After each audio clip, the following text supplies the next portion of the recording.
अब ये जो इंडिया रहा है ये मूडी का इंडिया। जम्मू कश्मीर से इस वक्त की बड़ी खबर सामने आ रही है।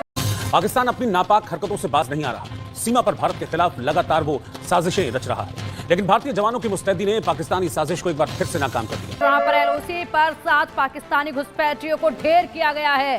कुख्यात बीएटी के आतंकी भी इसमें शामिल हैं। एलओसी पर इंडियन आर्मी की ये बड़ी कामयाबी है। एलओसी पर सेना का बड़ा एक्शन तब हुआ जब सरहद पार से घुसपैठ की कोशिश हो रही थी। पाकिस्तान की बॉर्डर एक्शन टीम के साथ घुसपैठिए भारत में दाखिल होने की फिराक में थे, लेकिन सेना ने एलओसी पर ही 7 पाकिस्तानी घुसपैठियों को ढेर कर दिया।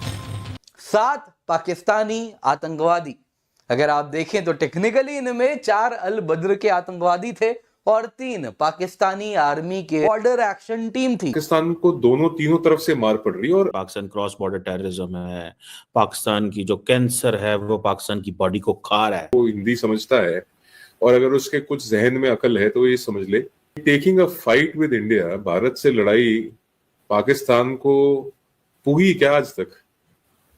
पाकिस्तान खुद कहाँ खड़ा है? इससे पहले भी हम लोग इन्हीं किस्म की हरकतों की वजह से ही एफएटीएफ में भी जा चुके हैं और मनी लॉन्ड्रिंग और टेररिज्म और न जाने कितने ही ऐसे प्रॉब्लम्स जो है वो पाकिस्तान फेस करता रहा। अगर आप कायदे की बात करें तो अफगानिस्तान की तरफ से मार पड़ रही है, आपको बलूचिस्तान की तरफ से मार पड़ रही है, और मैं ईरान नहीं बोल रहा हूँ, पर्पसली नहीं बोल रहा हूँ, बिकॉज मैं बलूचिस्तान बोल रहा हूँ।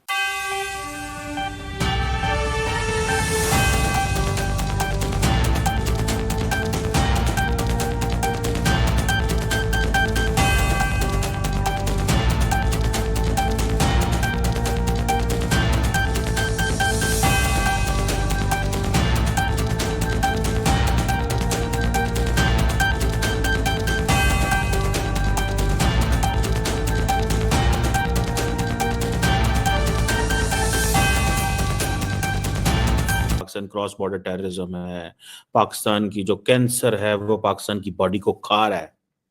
कोई एक रिस्पांस भी पाकिस्तान से नहीं जाता। पता नहीं हमें अंग्रेजी बोलनी नहीं आती, हमारे उर्दू बोलनी नहीं आती, हमें पंजाबी बोलनी नहीं आती, हमें किसी जुबान में तो जवाब देना आता है ना, उस जुबान में जवाब देने की कोशिश करनी चाहिए। पता नहीं कब हम जवाब देंगे। वैसे हम कहते रहते हैं जी कि वो अफगानिस्तान के अंदर जी वो इंडियन बैठे हुए हैं, वो हमें ये कर देते हैं, वो कर देते हैं। मैंने कभी फॉरेन ऑफिस या जो हमारे रिस्पॉन्सिबल लोग हैं उनके मुंह से तो नहीं सुना। पता नहीं कहीं करते होंगे कि बंद कमरे में अंदर बैठ के, मेरे नॉलेज में नहीं है ना, वो पब्लिक डिस्कोर्स में। ठीक है जी, मीडिया तो सारी बात है मसरूफ है, वो अडयाला जेल और इमरान खान से बाहर ही नहीं निकलता। उसको ये समझ है कि दुनिया का जो फोकल पॉइंट है ना वो अडयाला जेल है। शायद पाकिस्तान के 240 मिलियन लोग ये समझते हैं दुनिया का फोकल पॉइंट अडयाला जेल है और उसके अंदर ही सारी की सारी दुनिया की सियासत बन रही है। लेकिन भाई साहब, दुनिया की सियासत वहां नहीं बन रही। इंडिया जो है वो कह रहा है जी हम सिविलाइजेशनल स्टेट हैं। वो कहते हैं हमारी जो हिस्टोरिक टेरिटरी है, एथनो लिंग्विस्टिक हम जो ग्रुप हैं, हमारी जो बॉडी ऑफ गवर्नेंस है, हम एक यूनिक सिविलाइजेशन है। We are a country of 1.4 billion people. ठीक है जी। अब ये देखें, वो कहते हैं जब आप सिविलाइजेशनल स्टेट किसी को कहते हैं, बेसिकली आपका जो एम्फेसिस होता है, आपका जो फोकस होता है, that is on historical continuity. वो जो कल्चरल यूनिटी की बात करते हैं, वो जियोग्राफिक रीजन की बात करते हैं। ठीक है ना जी। तो ये चीज समझने की जरूरत है कि वो आपको ये कह रहे हैं कि भाई साहब हम सिविलाइजेशनल स्टेट हैं, आप दहशतगर्द स्टेट हैं। हम मतलब how can we project and present our master narrative? हमारा मास्टर नैरेटिव ये है कि हम पिछले 18 साल से धक्के खा रहे हैं इस सेंस में कि दहशतगर्दी हमें जो अब लपेट में ले गई है, दहशतगर्दी भी हमें लपेट में ले गई है और दुनिया के लिए कुर्बानियां भी हम देते हैं, हमसे बात भी नहीं होती। या तो हमें बताएं कि हमें साइलेंस में सारा कुछ मिल रहा है तो हमें पता चल जाए यार ऐसा खामोश रहना, बोलना कोई नहीं। सो ये जो वो अपने आप को सिविलाइजेशन स्टेट कहते हैं और हमें कहते हैं कि आप क्या हैं, आप एक दहशतगर्द स्टेट है। और वो साउथ एशिया में सिर्फ आप ही एक एक्सेप्शन है। This is what doctor Jaishankar is saying. Is there anyone who is an advocate of Pakistan, who can talk, who can explain, who can tell Pakistan's story?